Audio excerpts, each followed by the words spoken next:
waan baay'eetti nama jibbisiisu, waan baay'ee namarraa fokkatu, waan nama dasin jennis, waan rabbillee dasin jenne jechuudha. Dubartiin asirratti argitan kun isiin Kuweetii na fakkaatti. Garuu ani waan ajaa'ibe keessa hanga yoomii inaafan.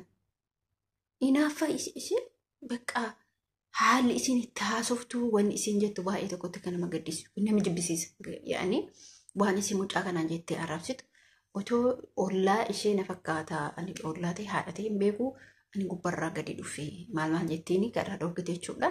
Dubartiin mucattii isaan bira dalaydu tanaan haasaa badaa jettiin jechuudha isin keessaa baastee naasaa akka isin jette sana dubbachuu danda'u jechuudha. Maaliif yeroo hundumaa uummanni adiin kun ijoollee hojjettuutti ni inaafu bakka.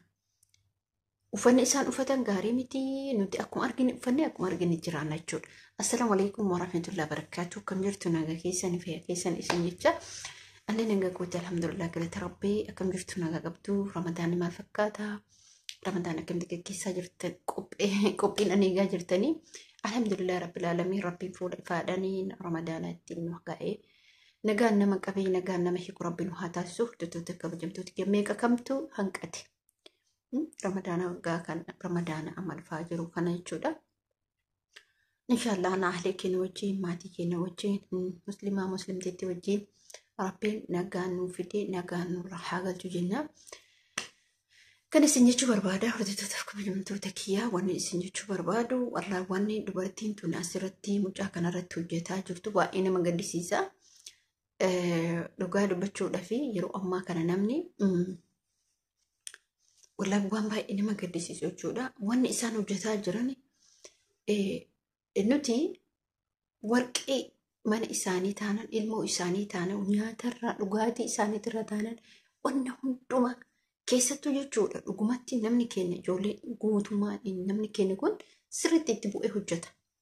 Bakka kamitti yoo deemte amma uummata keenya jaalataa jiran uummata biyya biraa gataa jiran isin quban qabdan malee namni isaan jaalatan uummata akka Itoophiyaa jaalatan waan jaalatan. Inaafanis inaafuu baatanis isaan hojiirratti nu jaalatu.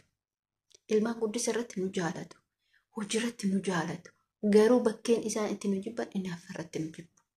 Nama kamitu ni inaafan isaan sani kan hin jedhe inaafuu qaqqabanii. Ilaala yeroo ati dhiqattu ilaala yeroo ati dibanna maal dibatta? Dhiqan nama ati dhiqattuttu ni inaafa waan biraa dhiisa. Bakka maaliifee ofii akkas ta'uu dadhabanii garuu hin beeku. Nama dubartiin tokko tokko akkuma rabbi fedhe jiraachuu dandeetti. Garuu inaafa keessa isiitii muu baaftu. Maaliif inaafti abbaa manaa isiisantu hojjettu salaalaaf inaafti. Namni gaaf biyyaa ba'u waan kanaaf biyyaan ba'u nama kaayoo isaatiif biyyaa ba'a. Mana namaa keessa taa'ee gaaf abbaan waan nama tokko laaletti abbaa mana sanii laaletti nasbee ofiitirraa ba'eetiin jechuudha. Gara rabbiitinis gara namaatinis jechuudha. Isheen garuu itti mucaa sanyaa dhuuteen afaanitti midhaan deemti jechuudha. Maal bakkas gooti jaalattee odoon taane jibbarra baqqaa jiraamiti ofii akka jirtu agartanii bulbulii wayiiti jechuudha.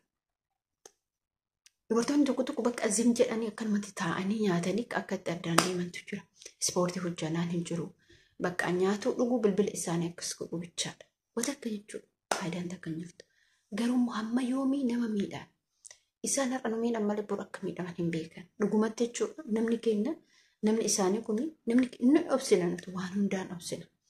Jecha nu obsina. Nudhaan nu obsina. Nu arrabsan nu obsina. Maaliif boru wayirra geenyaaf obsina. Garuu mootuyyuu wantoonni akkanaa kana namarratti raawwatu abadan hin taatu jechuudha. Hanga yoomii obsina ree. Ima obsina yeroo hundumaa. Ijoolleen keenya ji'a Ramadaanaa kana keessa wanni isaan hojjetan waan addaati. Isaan bichaa miti sabni gamuu qabiyyaa mana namaa dalagu. Galgalarraa qabee ilaa ganama salaata subiitti boqonnaa takkan qaban. Isaan nyaatu midhaan afaan isaaniitti hin bu'e. Akka nama midhaan argineeti jechuudha.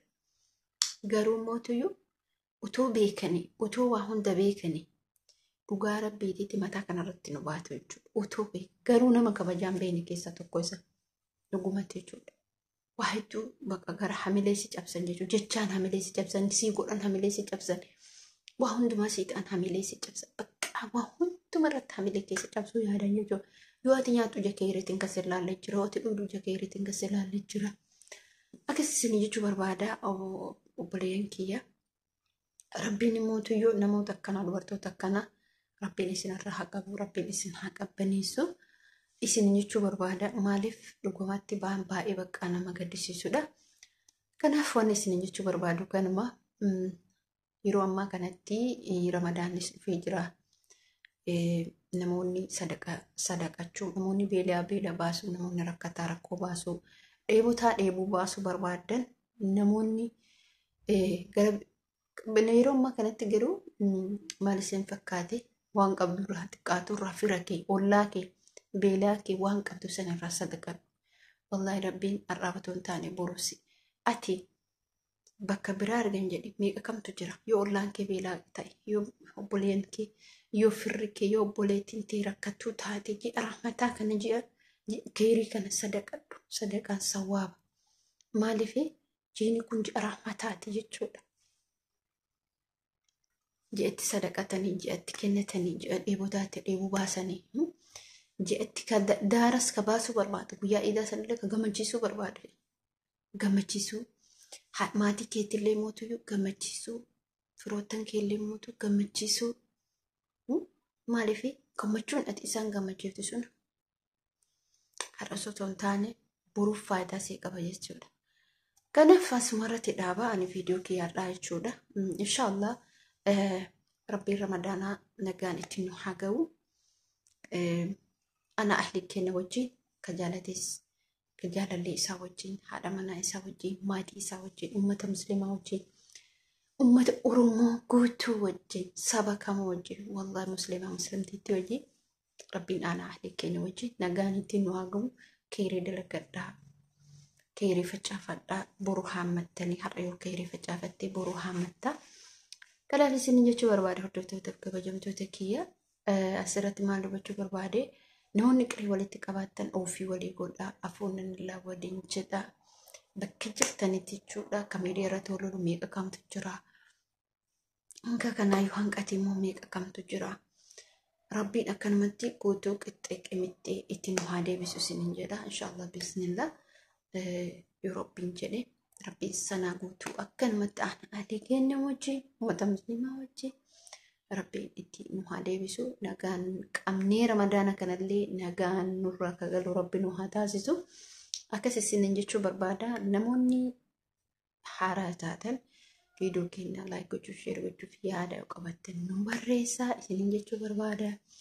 Ummata qaalii, ummata qaqqashtii, ummata jaalatamaa, ummata kabajamaa. السلام عليكم ورحمة الله وبركاته.